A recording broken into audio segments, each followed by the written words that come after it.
name is Avananda. I've been teaching yoga around the world for over 30 years, sharing my blessings by offering free yoga classes, currently on the most beautiful beach in America, here in Siesta Key, Florida. Furthering my collaboration to raise personal and planetary consciousness, I now present Beyond the Matrix, a program in which I have thought-provoking conversations with authors, scholars, teachers, and healers who are on the cutting edge of ideas which will inspire, educate, and open our hearts to the multiple ways we can transform our world.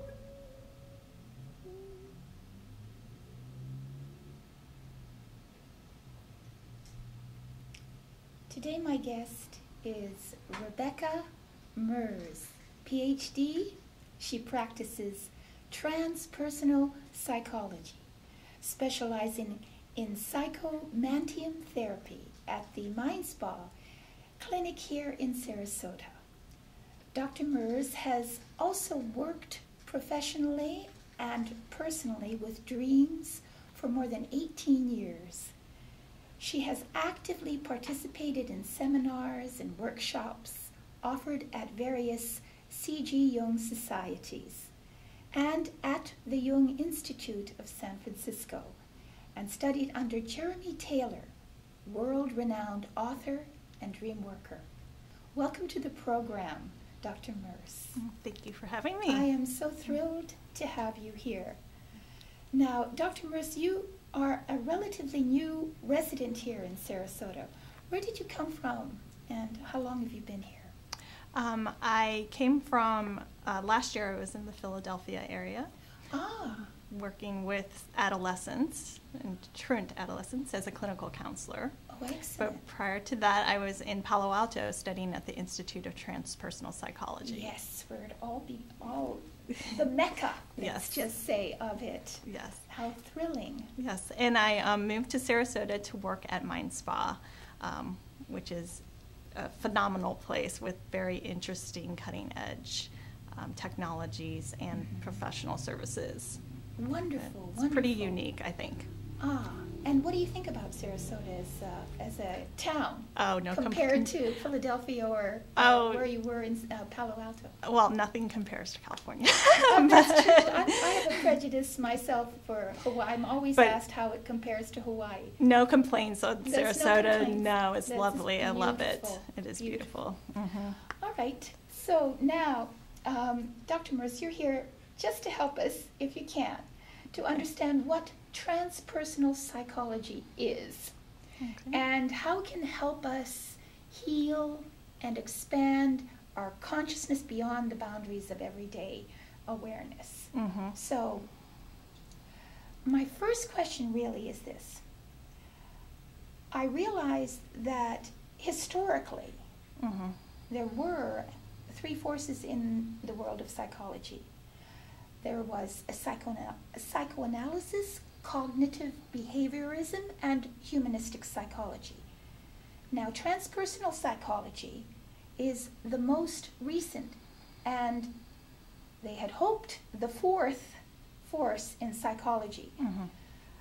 It would help us if you could just give us just a brief historical perspective on how transpersonal psychology began.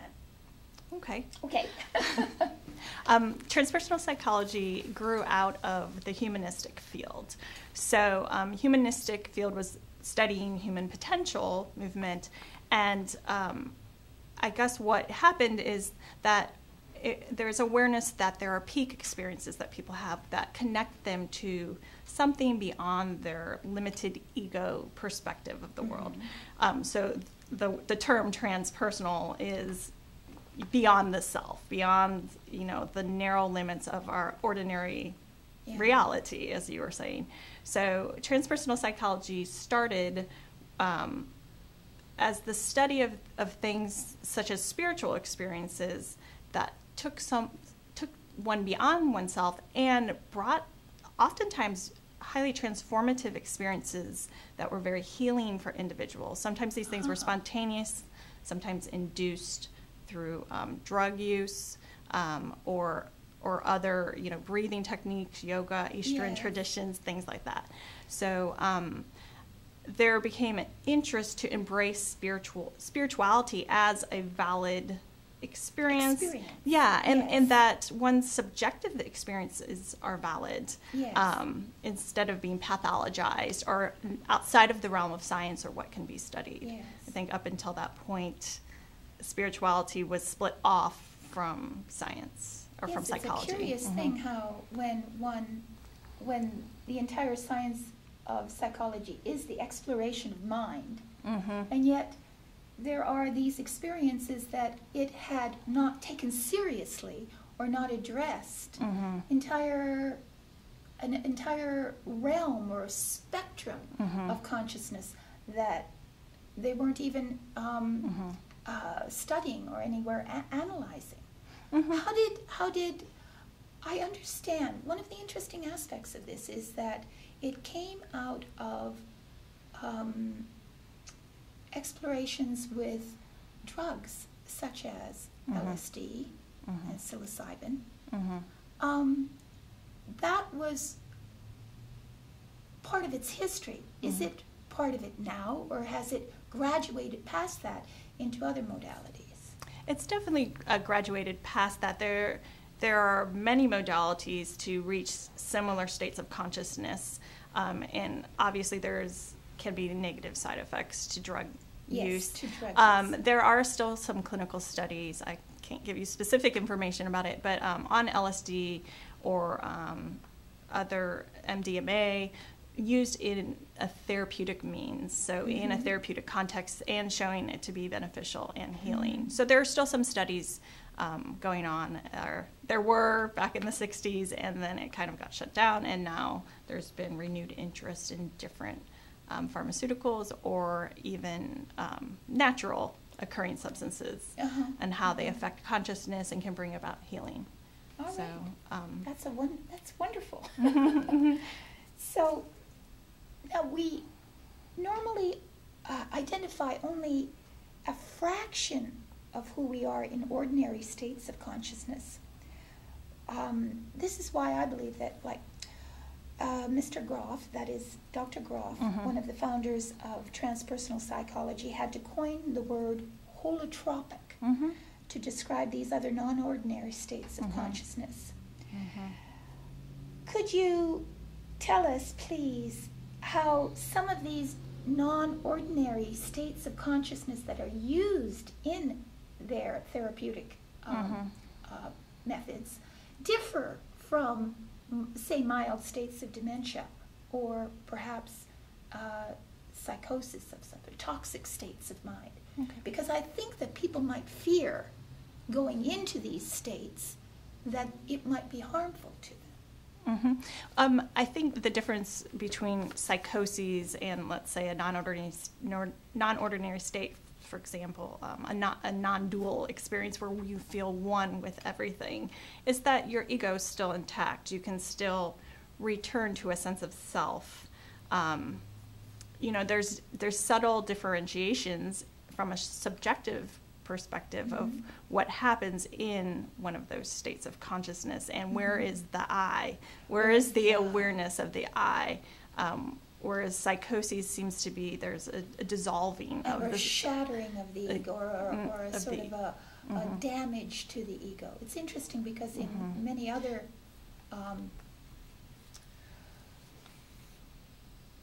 meditative states, they encourage you to expand your ego awareness, not as if the ego were a bad thing, but that it too needs to be broadened and to be made to feel comfortable with more information that doesn't come from the usual sources. Yeah, I would actually, now that you brought up that point, I would actually say that some of these non-ordinary states of consciousness, part of the point is to bring them back into our ego awareness and expand our ego consciousness, to integrate it. It's not to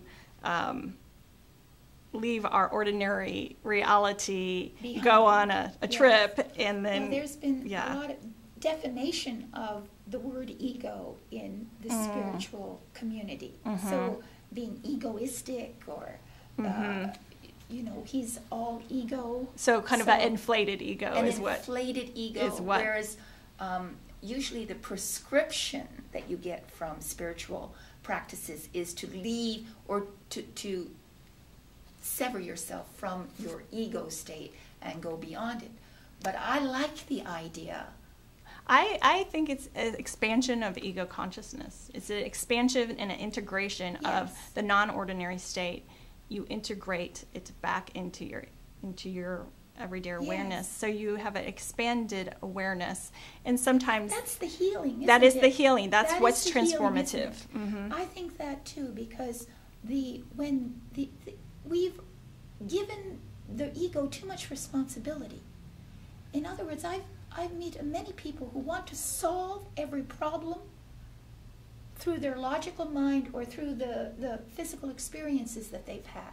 And they do not admit into their psyche intuitive information, spiritual information that is there, has more wisdom than the ego does. So the ego is burdened with such heavy responsibilities that I think that's why it suffers so under the weight of cultural expectations. So I appreciate you saying that about the ego. So the healing aspects of these holotropic states, can you give me an anecdotal instance of when you've seen this personally in your own practice? Sure. Well, a non-ordinary state is Dreamwork, our dreaming life. I mentioned you had 18 years of experience. Yeah. Oh, that's phenomenal. Yes. And is this one-on-one or in group dream? Mostly one-on-one, but sometimes groups. I've participated in groups and led a group. It's both. So, and hoping to start a group here in Sarasota. Oh, you are? Yeah, I would like to. Exciting for you. Yes, I'd love that. Sure. We need more of that. Sure. But the to get back to your question, the non-ordinary state of dreaming carries a lot of wisdom, and the psyche speaks a language that's symbolic. Yes. So learning to understand and bridge our conscious waking ordinary state, the bridge gets created through understanding the language of symbolism. And so understanding our dreams can bring a lot of knowledge and wisdom about what's going on in our daily life. Yes, absolutely. And how to transform or make changes. There's usually a dilemma. And so working with dreams, sometimes the dream in itself has multiple layers of there are many dimensions of the dream, are there not? Yes, there are. Yeah. And so one can work endlessly with one dream or one symbol even. Oh, I see. However, anecdotally, you can also take a dream and when working with it, go back into it. And I could facilitate a method of going into the dream, re-entering it and shifting your state of awareness and dialoguing, let's say, with a dream character, or bringing out about a resolution, resolution from maybe a dilemma that was in the dream, and that can shift one's energy around. Have you ever woken up from a dream and just been in a bad mood the whole day? You can enter into, close your eyes and re-enter into the dream. Not dream state, not sleeping dream state, but awaken those parts of yourself and dialogue with them and shift the outcome. Dreams are an entire universe of experience, really. And so many phases of a dream could represent also different aspects of your own psyche, as far as I understand it, right? Absolutely. So its exploration it can be quite revealing as to what are the components of that particular person's disturbance or problems, you know. So, but it also always carries every dream, at least how Jeremy Taylor holds them, they also carry the solution. They carry the solution. They're bringing This attention is and what awareness. I absolutely love about transpersonal psychology is that you are really a partner with the patient. Absolutely. And you allow the patient's own wisdom to lead the therapy. So you surrender your absolute authority, and you revere the authority of that person's own psyche. Yes. I find that that's to me revolutionary, you know, in psychology, and it's why I believe it's the way psychology ought to be growing in that direction. Yeah, I think it is. I think there are shifts even in the mainstream psychology. Yes, absolutely. So I remember we had talked before, and you told me that transpersonal psychology actually is quite a rich and diverse, containing many fields of understanding and pursuit of knowledge, from what we said, lucid dreaming being one of them. Is astral travel at all part of any of those branches? Just my curiosity. You know, I don't know of any formal studies of astral travel, like in a scientific, from the perspective of transpersonal psychology, but I'm sure there are some out there, and anything that you probably can think of, usually how it's studied scientifically under the umbrella of transpersonal psychology is studying the subjective experience of astral travel and what it provides for someone and how it's beneficial, or just the experience of it, if there's a study out there. Just the dissolving of the barriers as to what you feel you are, what your potentials are, psychically, consciously. I think it can empower a person and help them overcome their feelings of inadequacy in the cultural rat race, where you have to constantly compete and be successful and be. I think the turning inward allows a person to really recognize the enormous potentials that lay within them. Yes. And to have a psychology that encourages them. Yeah, not only encourages, but embraces it. Each individual and their own unique path towards wholeness. Yes. Now,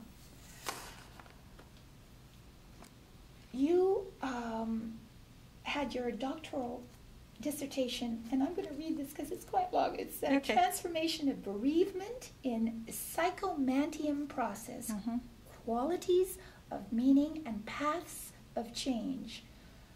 And it was represented at the University of Arizona Towards a Science Conscious Conference in 2010. And now you specialize in psychomanteum therapy at the Mind Spa, where you have your practice. Could you explain to our viewers a little what the psychomanteum process is all about? Sure. So, first of all, it is a process that's been studied that I did my dissertation work on, but it developed from Dr. Raymond Moody's work. I think he would say that with his work with near-death experiences, he found that one of the qualities of those experiences was that when people felt that they had a reunion with a deceased loved one during their near-death experience, that it was very moving and profound part of the experience. It was actually, he suspected, healing towards grief. So he wanted to develop a process that could induce what he called apparitional experiences. He was curious, and he's very knowledgeable, and looked through ancient texts and discovered what was called the Psychomanteum, which is an oracle to obtain divination from the deceased in ancient Greece. Oh, so it was beautiful. Yeah, so it was basically in the ancient Greek practice a place people would almost do a pilgrimage or a journey to the oracle. And go through a process where they would go underground, or we suspect in a darkened environment, and then go a cave or a constructed environment. Yeah, there's a constructed environment. I can't remember the name of it, but it's in his book, Reunions, Visionary Encounters with Departed Loved Ones is the name of the book. I think it came out in 1992 or 93, and it's all about Psychomanteum Process. So anyway, he developed this process. I'll describe it as it is in modern times. It's a three-part process. So a person that's bereaved, that's grieving, that feels like they might want to try to connect with a deceased loved one, they come in and we'll review kind of their memories of the deceased, bring up the memories, maybe emotionally if there were struggles, or maybe just struggling with some of the grief, or different aspects of the grief, or it could be there were relational issues that didn't get resolved, or oftentimes with tragedy or trauma, it's so sudden, there's a lot of questions, there's a loss of meaning or purpose for the person that's grieving, and I think it's very common actually for someone to long to talk to and to actually talk to their deceased loved ones. Sometimes they have these spontaneous encounters with the deceased. Yes. But some people have barriers to that, but they would like to have. Yeah, right? yeah. Because so it's healing. Yes, exactly. I'll go a little more in detail. Yes. Actually, make sure I come back to that. So I'll just describe the process, and then I'll come right back to that. So the first part of the process is, and it's about approximately 3 to 4 hour process. They come in and they prepare for it on first. I'll explore with them in a consultation, and then they come in and we explore their relationship with their deceased loved one that they'd like to contact. And then they sit in a room. So a psychomanteum itself is a darkened, dimly lit room with a mirror at one end, and then you sit in front of the mirror, and you do not see yourself in the mirror. It's tilted so that you don't see yourself. And there's a very soft, diffuse light behind you or the individual sitting there. So it creates kind of the mirror itself is reflecting the surrounding darkness. So and you just stare at, you have the intention of trying to contact a deceased loved one, and you softly gaze at it. You don't try to focus or make something happen. You may want to talk to the person while you're in there, or review things, or just relax. There's no wrong way to do it. Each individual engages this process on their own. So after interviewing with me and deciding what they'd like out of the process and what they'd like to say, or maybe their expectations for the experience, they sit in this darkened room. It's very contained kind of environment. I sit directly outside of the room and meditate while they're in there and kind of hold the space for them. And then they stay in there for 45 minutes to an hour. I check after 45 minutes to see if they'd like more time. Usually they know. Your psyche kind of knows, is this experience complete or do they want more time? And then when they come out, we review, I help them kind of review and integrate their experience of what happened, if they felt a contact, and contacts can come in all sorts of ways. It's not necessarily the person as a body, but in messages and symbols and so let me backtrack a little bit to Raymond Moody's work. So he developed this process, and he took, I think, 300 people through, which he based his book on, and he found about 50% of people had a sense of contact, and he reported, I'm not sure of the percentages, but a large percentage of people having apparitional experiences where they saw a visual representation of the deceased in the Psychomanteum room with them. However, the way that I did my research, and we did the research at Institute of Transpersonal Psychology, because I was part of a larger research team under the direction of Arthur Hastings. So I don't want to discredit or discount. I want to give them credit because it was his study. Yes. So Arthur Hastings and Raymond Moody are friends, and they basically are colleagues, I should say. Raymond Moody found that this experience was healing for people, whether they had a contact or not. But my point was, when they sat, he had them sit in the room for as long as they liked. His process lasted an entire day. So that might be why there were more visual apparitional experiences. However, so in our research, so then he put a call out for it to be more formal research, because he didn't do it as a formal research project. And that's what we did. And we found similar, in the initial study that Dr. Hastings did, he found similar results. About 50% had a sense of presence or otherwise felt they had a contact experience with the deceased. He did statistical measures which demonstrated across the whole group there was reductions in grief responses. So people felt really healed at a deep level. And it lasted over time. So we did pre, post, and follow-up measures. And even over time. So that initial study that we did was published, that Dr. Hastings did, was published in Omega,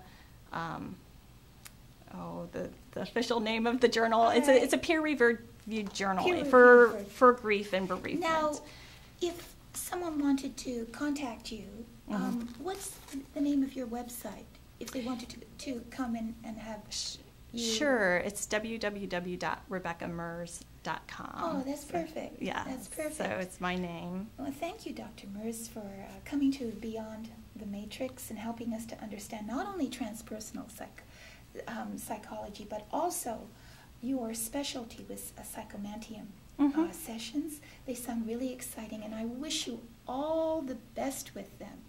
How have you found it that you've been able to really establish a good business here with it? Do people really understand, or are they open to it? Sure, absolutely. People that are grieving, they understand that they already talked to the deceased. They already long to have contact.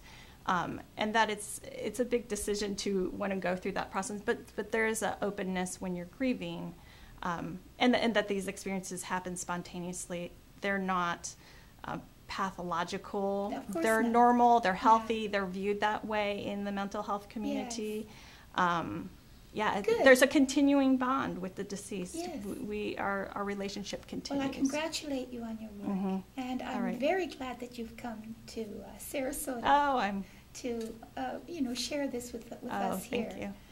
So for those, I'm concerned also with those of our viewers who have not perhaps the finances or the time for a transpersonal psychologist. So what I recommend for people like that is that they read, because reading also is a wonderful way to transform your thoughts and your psyche.